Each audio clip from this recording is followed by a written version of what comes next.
मेरे एक दोस्त हैं, नाम है उनका देवराज शर्मा, जो कि प्राइमरी एजुकेशन में टीचर हैं। दरअसल उनके पास एक फ़ोन पहुंचता है। फ़ोन करने वाला अपने आप को पुलिस वाला बताता है और कहता है कि तुम्हारे बेटे ने एक लड़की के साथ बलात्कार किया है। न केवल तुम्हारा लड़का बल्कि उसके कई दोस्त भी शामिल थे। उसको गिरफ्तार कर लिया गया है। यदि अपने बेटे की सलामती चाहते हो तो आपको थाने आना पड़ेगा। इस तरह की जब बात की जाती है तो देवराज शर्मा कुछ इस कदर घबरा जाते हैं, वो समझ ही नहीं पा रहे थे कि आखिरकार करूं क्या। तभी उनके दिमाग में ख्याल आता है कि उस्मान सैफी, जो कि क्राइम की बहुत सारी कहानियां सुनाते रहते हैं, एक काम करता हूं, मैं उनसे बातचीत कर लेता हूं, हो सकता है वहां से कुछ हेल्प मिल जाए। जब हम दोनों की बातचीत चल रही थी तो मैंने उनसे ये पूछा कि तुम्हारा बेटा फिलहाल कहाँ पर है। तो उन्होंने कहा कि मेरा बेटा तो मेरे पास है, जबकि वो ये बता चुका था कि तुम्हारे बेटे को हमने गिरफ्तार कर लिया है। कुछ इसी तरह की बात थी। उन्होंने कहा कि अब मुझे क्या करना चाहिए। सिंपल सी बात थी कि उनसे ये कहना है कि आप नज़दीकी पुलिस स्टेशन जा रहे हैं, वहाँ जाकर बातचीत करेंगे। ऐसे ही किसी के पास अगर फ़ोन आता है तो नज़दीकी पुलिस स्टेशन में जाना चाहिए और अपनी बात रखनी चाहिए। इसलिए इस तरह की बात अगर फ़ोन आते हैं तो कोई भी ठगी से बच सकता है। मगर आज की कहानी जो मैं आपको सुनाने जा रहा हूँ, ये कहानी वाकई अपने आप में अजब गजब है, अनोखी कहानी है। अगर हम इसे भारत के इतिहास की ऐसी पहली कहानी कहें कि किसी ठग को किसी ने ठग लिया, ये बहुत बड़ी बात हो जाती है। ठग खुद ठगी का शिकार हो जाता है और ये कहानी वायरल होनी शुरू हो जाती है। जब लोगों के पास ये कहानी पहुंचती है तो लोग ये कहने लगते हैं कि कानपुर के उस लड़के को भारत रत्न पुरस्कार से सम्मानित करना चाहिए, जिसने वाकई सामने वाले को चारों खाने चित कर दिया और एक बेहतरीन संदेश दिया। आज की कहानी संदेश देगी और आपको एक हिम्मत पैदा करेगी कि आप कभी भी जो ठगी का शिकार होने से आराम से बच सकते हैं। आदाब, नमस्कार, सत श्री अकाल। मैं उस्मान सैफी। आज की जो सच्ची घटना मैं आपको सुनाने जा रहा हूं, ये सच्ची घटना है उत्तर प्रदेश के कानपुर का एक इलाका है बर्रा विश्व बैंक। दरअसल यहीं का रहने वाला एक लड़का जिसका नाम भूपेंद्र सिंह होता है। 6 मार्च 2025 को उसके पास एक फ़ोन पहुंचता है। वो सामने वाला व्यक्ति कहता है कि मैं सीबीआई से आनंद तिवारी बात कर रहा हूं और मैं देख रहा हूं कि तुमने बहुत अश्लील वीडियो दिखा करते हो, साथ ही तुम्हारी मेरे पास 36 अश्लील वीडियो हैं और 12 फ़ोटो हैं। तुम्हारे खिलाफ हमने एक एफआईआर दर्ज कर ली है। आपका व्हाट्सएप नंबर पर मैं उसको सेंड कर रहा हूँ। इतना कहता है और इतना कहने के बाद वो फ़ोन अपना कट कर देता है। और जैसे ही इस भूपेंद्र सिंह के पास ये एफआईआर कॉपी आती है तो उसका बाकायदा नाम लिखा हुआ था। वो समझ नहीं पा रहा था कि आखिरकार करूँ तो क्या करूँ। तभी कुछ देर बाद फिर दोबारा फ़ोन आता है और दोबारा फ़ोन आने के बाद सीबीआई ऑफिसर, जो कि आनंद तिवारी, वो कहता है कि देखा आपने किस तरह की। अब इस तरह की जो एफआईआर कॉपी देखने के बाद जो भूपेंद्र सिंह होता है वो थर थर कांपने लगता है। इधर से धमकी दी जाती है, यही बात तुम्हारे माँ बाप, रिश्तेदार, आसपास के लोगों को अगर पता चलेगी तुम्हारी इन करतूतों के बारे में तो शायद तुम्हारे माँ बाप कभी किसी को मुंह दिखाने के लायक नहीं बचेंगे। इस तरह की बात सुनने के बाद वो लड़का रोने लगता है, यानी कि भूपेंद्र सिंह रोने लगता है। रोते रोते कहता है कि मुझे माफ़ कर दीजिए सर, दरअसल मैं 12वीं का स्टूडेंट हूँ। यदि ये बात मेरी माँ, मेरे पिता को पता चल गई तो वो बहुत ज़्यादा परेशान हो जाएंगे और मेरा तो घर से निकलना दूभर हो जाएगा। इस तरह की बात जब उस लड़के ने कहनी शुरू की तो उसने कहा कि ठीक है, तुम परेशान मत हो, 12वीं के स्टूडेंट हो। जब ये बात सुनी जाती तो कहता है कि ठीक है, तुम 16,000 रुपये का इंतज़ाम कर लो और सब कुछ खत्म हो जाएगा। 16,000 रुपये के इंतज़ाम की बात आती है। अब वो लड़का कहता है कि साहब मैं 16,000 रुपये कहाँ से लेके आऊँगा, वैसे भी मैं 12वीं का छात्र हूँ, आप ऐसे ही छोड़ दीजिए। जब बात ऐसी छोड़ने की आती है तो सामने वाला तो ऑफिसर मना कर देता है कि नहीं, ऐसा नहीं होगा, आपको कुछ पैसे तो खर्च करने ही पड़ेंगे। तभी उसे एक याद आता है, कहानी याद आती है। दरअसल वो कहता है कि मैंने कुछ महीनों पहले अपने ही घर से एक सोने की चैन चोरी कर ली थी और सोने की चैन चोरी करने के बाद एक सुनार है, मैं उसको वहाँ पर गिरवी रख के आ गया था। अब ये बात जब सामने वाला सुनता है तो बोले मैं इस क्या करूं इस कहानी के बारे में। तो कहता है कि उस चैन की अगर हम बाज़ार में बेचते हैं या उनसे बात करते हैं तो लगभग 40,000 रुपये की चैन वो बिक जाएगी। इसलिए सर उस चैन को वहाँ से छुड़ाना पड़ेगा। यदि मैंने वहाँ चैन बेची तो बात मेरे घर तक पहुँच जाएगी, और घर तक इसलिए पहुँच जाएगी क्योंकि वो मेरे दोस्त के पापा की जो दुकान है।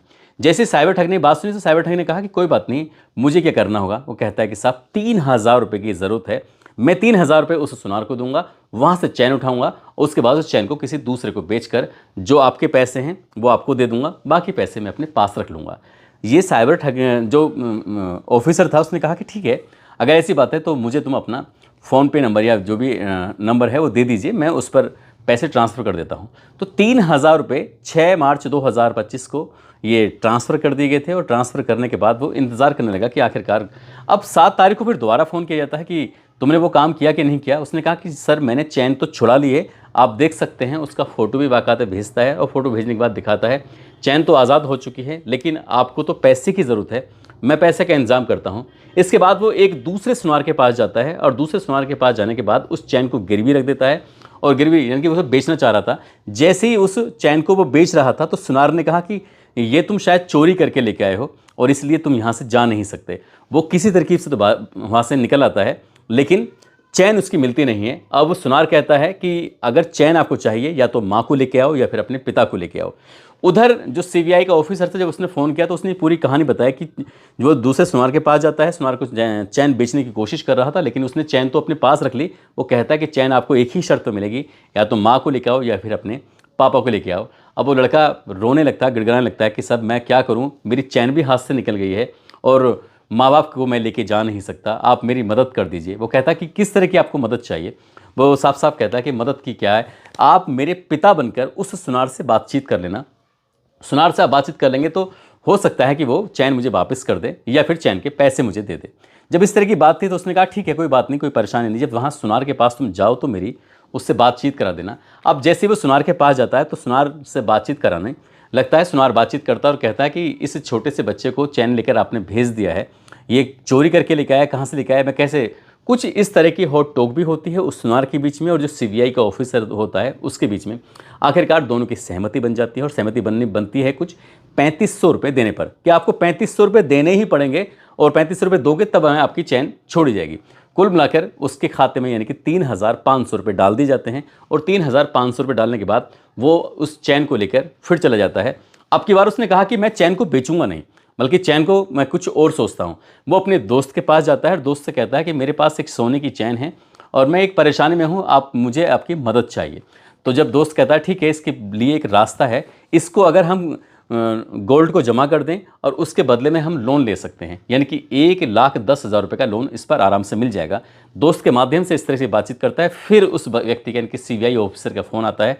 सीबीआई ऑफिसर ने कहा कि अब क्या प्रोसेस चला है क्या नहीं, तो उसने कहा मेरे अपनी दोस्त से बात हो चुकी है और इस चैन को रखने के बाद हमें 1,10,000 रुपये का लोन मिल सकता है, गोल्ड लोन मिल जाएगा, इसलिए बस हमें वहाँ जाना है। अब ये यहाँ जाते हैं यानी कि गोल्ड लोन की दुकान पे जाते हैं। वहाँ जाने के बाद पूरी कहानी समझते हैं और कहानी समझने के बाद फिर उस व्यक्ति को फ़ोन करते हैं जो ऑफिसर होता है। ऑफिसर कहता क्या है, उसने कहा कि ये कह रहे हैं कि आपको 3,000 रुपये खर्च करने पड़ेंगे, यानी कि आपको अगर गोल्ड लोन लेना है तो उसका एक प्रोसेस से गुजरना पड़ेगा जिसके लिए आपको 3,000 रुपये खर्च करने पड़ेंगे। अब इस तरह की बात थी। उस ऑफिसर ने कहा कि कोई बात नहीं, कोई परेशानी नहीं है, चैन को आप दे दो और जो पैसे हैं मैं उसके खाते में डाल रहा हूँ। कुल मिला के 3 या 4 बार में उन्होंने धीरे धीरे करके 9,500 रुपये उस व्यक्ति से ले लिए। अब उस व्यक्ति से यानी कि जो ऑफिसर था, सीबीआई का ऑफिसर था, उसने 3,000 एक बार, 3,500 एक बार और 3,000 एक बार, लगभग 9,500 रुपये दे दिए। और उस लड़के ने अब एक तरह से कन्नी से काटने लगता है। जब कन्नी काटने लगता है तो इसके बाद फिर बचने की कोशिश कर रहा था। उधर से वो लगातार फ़ोन कर रहा है। तब उसने धमकाना शुरू किया और उसने कहा कि मेरी एक बड़ी सीनियर ऑफिसर है, तुमसे बात करेंगे और देख लेना तुम बहुत बुरी तरह से फंस सकते हो, जबकि मैं तुम्हारी लगातार मदद कर रहा हूँ, कदम कदम पे मदद कर रहा हूँ और तुम इसमें लापरवाही मत बरतो। लड़का जब भी बात करता था, यानी कि भूपेंद्र जब भी बात करता था वो रोते हुए, गिड़गिड़ाते हुए बात करता था, डरते हुए बात करता था। लेकिन वो नहीं जानता था कि भूपेंद्र एक प्राइवेट कंपनी में काम कर रहा है। उसकी उम्र लगभग 32-33 साल के आसपास है। वो कोई 12th का स्टूडेंट नहीं था। जो सुनार की वो बात कर रहा था, वो सुनार जो बनता था तो उसका एक दोस्त होता है, खास दोस्त, जो उसके साथ ही प्राइवेट कंपनी में जॉब कर रहा था। कभी वो सुनार बन जाता है तो कभी वो गोल्ड पर लोन देने वाला एक आदमी बन जाता है। और इसी तरह से करते करते उसने 3-4 दिन तक ये साइबर ठग करने वाले व्यक्ति से बातचीत चल रही थी और बातचीत के दौरान उसने उल्टा ही साइबर ठगी करने वाले को ही ठग लिया। और इसके बाद जो उसकी एक ऑडियो होती है, ऑडियो सोशल मीडिया पर वायरल हो जाती है। और जैसे ऑडियो सोशल मीडिया वायरल होती है तो उसके बाद चाहे वो बड़े बड़े अखबार हो, दैनिक भास्कर हो, अमर उजाला हो, दैनिक जागरण हो, हिंदुस्तान हो, टाइम्स ऑफ इंडिया हो या फिर और अन्य अखबार हो, हर जगह ये खबर चलने लगती है और ये मामला सोशल मीडिया पर बहुत ज़्यादा तेज़ी के साथ वायरल होने लगता है। ये कुछ कहानी जो इन दोनों की बातचीत होती है उसका कुछ अंश है जो हम आपको ऑडियो के रूप में सुनवाना चाहेंगे और उससे आप सहज अंदाज़ा लगा सकते हैं। हेलो। हाँ बोलो बेटा। सर सारा कुछ डाल दिया, वो बोल रहा है कि एड्रेस इसमें डाल दो, क्या है जो अकाउंट एड्रेस है? मतलब अकाउंट एड्रेस है जी। मतलब अकाउंट नंबर तो नहीं डाला अभी? नहीं, अकाउंट नंबर भर दिया सर हमने। आपका अकाउंट नंबर, IFSC कोड सब कुछ सर हमने डाल दिया है। डाल दिया है जी जी। हम बेटा पोस्टिंग होकर आए थे, जो मेरा कार्ड है, मतलब जो खाता है जी, ये बेटा कानपुर का है। कानपुर का है। जी तो सर उसमें पता बोल रहा है कि उसमें पता डालिए, उसमें जो आधार कार्ड में हो। जी कानपुर क्योंकि नगर हाँ, क्योंकि सर जिला मांग रहा होगा कानपुर कम अमाउंट होता सर तो चला जाता। है। कम अमाउंट होता तो सर चला जाता, लेकिन बड़े अमाउंट में 1 लाख से ऊपर है ना सर।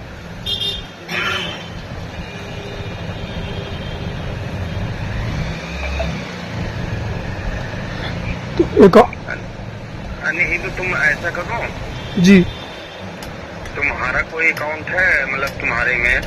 सर मेरा अकाउंट नहीं है सर कोई। तुम्हारे मतलब भूपेंद्र का? नहीं सर, भूपेंद्र का सर वो स्टूडेंट वाला सर खाता है, लेकिन सर उसमें नहीं आएगा, बड़ी अमाउंट में नहीं आएगा सर। स्टूडेंट खाता है। हमारे पास अकाउंट नहीं है तो सर वो बोल रहे हैं कि पेन नंबर और ये दोनों चीजें इसमें भरनी पड़ेगी। कैसे pin number? PAN card number बोल पैन कार्ड अकाउंट का? जी, अकाउंट का पेन कार्ड नंबर जो है इसमें भरना पड़ेगा, क्योंकि सर बोले 49,000 के ऊपर कोई रकम होती है तो उसमें पेन कार्ड लगता है। पैन कार्ड कहाँ है? कह रहे अकाउंट में आधार पेन कार्ड तो सर जरूरी रहता है, तो कह रहा वो लगाना पड़ेगा। आधार कार्ड पैन कार्ड नहीं है बेटा। सर वो हमने सारी सर चीजें भर दी हैं सर, मेरा भी क्योंकि समय हो रहा 2-4 हो गया है। कहते फोन पे पैसा चला जाएगा? सर फोन पे सर हमने कभी कराई नहीं इतनी बड़ी रकम सर। बेटा पैन कार्ड आधार कार्ड नहीं है, फिर अपने पास वो उसका किसी का भी लगाओ, दोस्तों का, क्योंकि हमारे पास नहीं है, समझे? जी सर। हाँ। सर इसमें लगाना पड़ेगा सर। सर जैसे कानपुर का सर कहाँ का खाता था सर, हम अगर एड्रेस उसमें डाल दें, उसमें बोल दें कि अब यहाँ पे रह रहे हैं ये कानपुर में, सर कहाँ का एड्रेस डाल दें इसमें कानपुर में? मतलब एड्रेस ही डालना है ना? जी एड्रेस डालना है, बोल देंगे कि अब ये यहाँ पे रहने लगे हैं, पहले यहाँ पे रहते थे कानपुर में। बोल देंगे कि कानपुर में पहले यहाँ रहते थे, अब ये और कहीं रहने लगे हैं, तो हम कानपुर वाला एड्रेस डाल दे रहे हैं, किराए पे रहते थे, हम बोल देंगे। बेटा कहीं दिक्कत ना आ जाए। नहीं सर, दिक्कत सर क्यों आएगी सर, दिक्कत नहीं आएगी सर, क्योंकि सर हम डाल रहे हैं पैसे। जी मान लो जो अकाउंट खुला हुआ है जी बेटा, ये कहना लगता है। अच्छा कहना तो सर, लेकिन दिक्कत सर नहीं होगी सर, क्योंकि सर हम बताएंगे नहीं ना सर किसी से, क्योंकि हम नहीं बताएंगे, हम बोल देंगे कि हमने दोस्त को दे दिया था, दोस्त जो है मकान खाली करके चला गया, पता नहीं कहाँ रहता है। जी कहना कानपुर नगर, ठीक है? जी तो सर क्या बोल रहे हैं उनसे, कहना मतलब जहाँ का खुला हुआ है जहीर के गांव का है ये। समझो मेरी बात है? जी कहना बिल्कुल तुम बड़ी यार प्रॉब्लम में फंस गई हो। नहीं सर, हम तो सर आपकी मदद कर रहे हैं सर, हम तो तुरंत सर हमने अमाउंट भी भर दिया 1,15,000 रुपये सर। 1,15,000 का अमाउंट भर दिया है बेटा। 1,15,000 रुपए के अमाउंट भरने के बाद है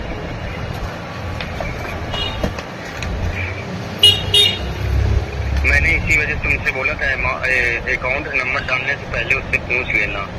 सर अकाउंट नंबर तो सारी चीजें, लेकिन कह रहा था सर उसमें, लेकिन सर दिक्कत नहीं होगी सर, हम नहीं बताएंगे सर किसी को, क्योंकि सर पकड़े मारे तो सर हम भी जाएंगे ना, लेकिन हम बताएंगे नहीं सर, क्योंकि अब पापा इतना हमको प्यार करते हैं, मारेंगे भी नहीं, क्योंकि पापा नहीं है बेटा, जी पैन कार्ड इसमें नहीं है। तो सर उसमें एक्चुअल सर एड्रेस तो उसमें सर डालना पड़ेगा क्या सर? डाल दे इसमें हम। मतलब कुछ भी डाल दो। सर कैंदा सर नगर है क्या सर? ये कैंदा नहीं, कैंदा कानपुर नगर है। कैंदा कानपुर नगर। हाँ। सर शाखा सर कौन सी डाल दें? है? शाखा सर? शाखा जो है ग्रामीण बैंक की है। अच्छा शाखा ग्राम नहीं सर, जो जहाँ एड्रेस है उसकी शाखा सर। कौन सी मतलब जो शाखा? जी जहाँ पर एड्रेस है सर उसकी शाखा। मतलब जिस जगह पे रहते हैं 209214। जी हो गया। सर क्या डाल दें? 209214 ये सर क्या पता है कि कोड वर्ड है सर? कोड वर्ड है। ठीक ठीक ठीक है सर, देखिए हम डाल रहे हैं सर क्योंकि मेरा भी समय हो रहा है सर ना। रिजेक्ट कर दे तो रिजेक्ट कर लेना, सब फटाक दे, फिर दूसरा 20 तारीख को दूसरे कागज चेक करवा के जाना, ठीक है? आपने इस पूरी रिकॉर्डिंग को सुनने के बाद अंदाज़ा लगा ही लिया होगा कि किस तरह से उस लड़के ने एक ठगी करने वालों को उल्टा ठग लिया और उसके बाद उसने डीसीपी के पास जाने के बाद एक पत्र दिया, यानी कि प्रार्थना पत्र दिया। उसने कहा कि कुछ इस तरह से मुझे धमकी भी दी जा रही है। अब इस मामले के वायरल होने के बाद पुलिस इस मामले की अपने स्तर से जांच पड़ताल कर रही है और पुलिस की कोशिश है कि जिसने ये ठगी के लिए कोशिश की थी, हालांकि वो खुद ठगा गया है, पुलिस उसे जल्द से जल्द गिरफ्तार करेगी और उसके खिलाफ कार्रवाई करेगी। दोस्तों, इस पूरे घटनाक्रम को सुनाने का उद्देश्य किसी को परेशान करना नहीं है, किसी का दिल दुखाना नहीं है, बल्कि आपको जागरूक करना है, आपको सचेत करना है। आपके पास न जाने कितने लोगों के पास प्रतिदिन के हिसाब से फ़ोन आते हैं, बताया जाता है कि आपका बेटा फला जगह पकड़ा गया है, आपके अकाउंट में गड़बड़ है, आपके ईडी का आपके बचाव पड़ने वाला है। इस तरह की नई नई कहानियाँ गढ़ी जाती हैं और लोगों को ठगा जाता है। कुछ लोग जो होशियारी से काम लेते हैं, सतर्कता से काम लेते हैं, वो तो बच जाते हैं, भूपेंद्र जैसे लोग।